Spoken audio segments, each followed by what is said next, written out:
warahmatullahi wabarakatuh.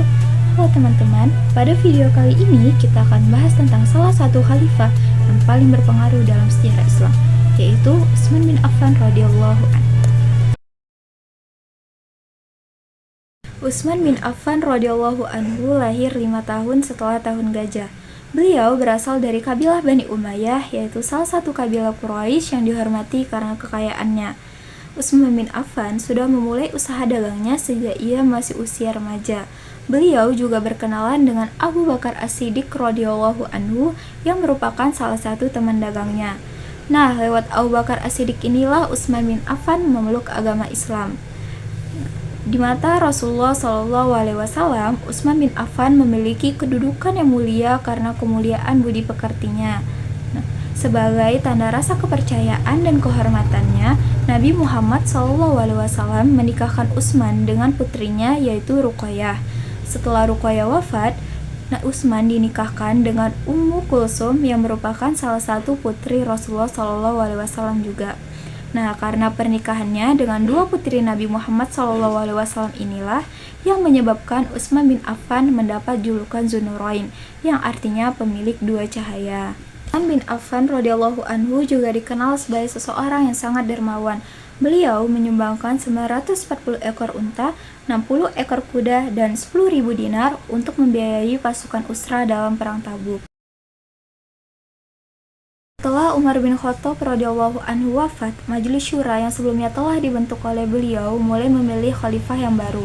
Majelis Syura tersebut beranggotakan 6 orang sahabat yang paling pantas untuk menjadi pemimpin, yaitu ada Utsman bin Affan, Ali bin Abi Thalib, Thalhah bin Ubaidillah, Zubair bin Awam, Abdurrahman bin Auf, dan Sa'ad bin Abi Waqqas.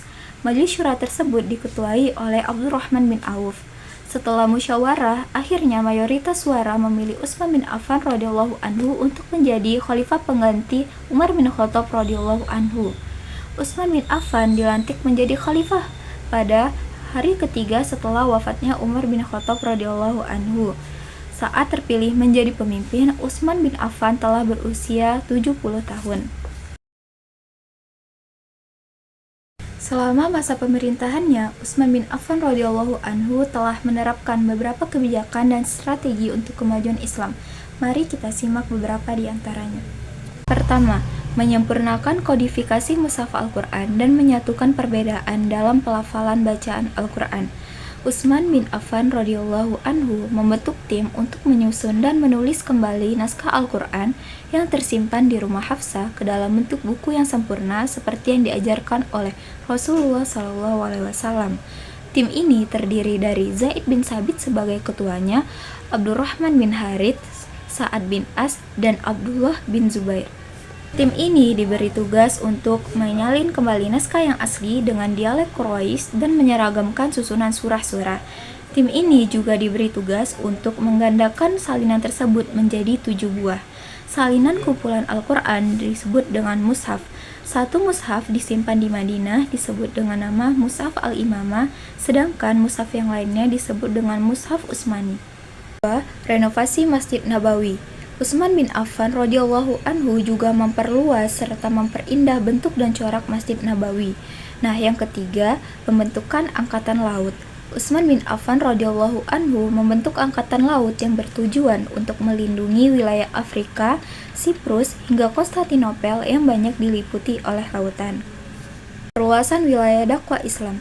Pada masa Utsman bin Affan radhiyallahu anhu, kaum muslimin melanjutkan kembali dakwah ke wilayah-wilayah yang lain. Nah, pada masa itu ancaman terbesar datang dari Bizantium yang akan menyerang Mesir dan Iskandaria.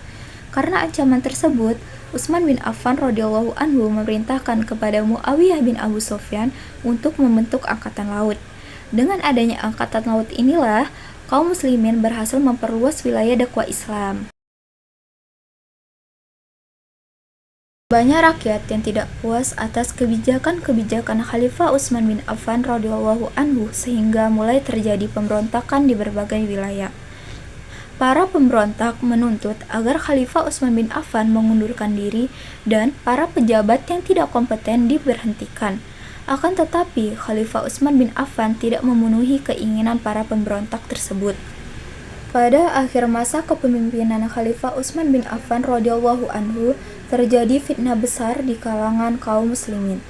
Fitnah tersebut berhasil menghasut beberapa pihak untuk memberontak dan mengudeta Khalifah Utsman bin Affan radhiyallahu anhu. Penduduk Madinah yang terdiri dari kaum Ansor dan Muhajirin menawarkan bantuan kepada Khalifah Utsman bin Affan untuk memerangi para pemberontak.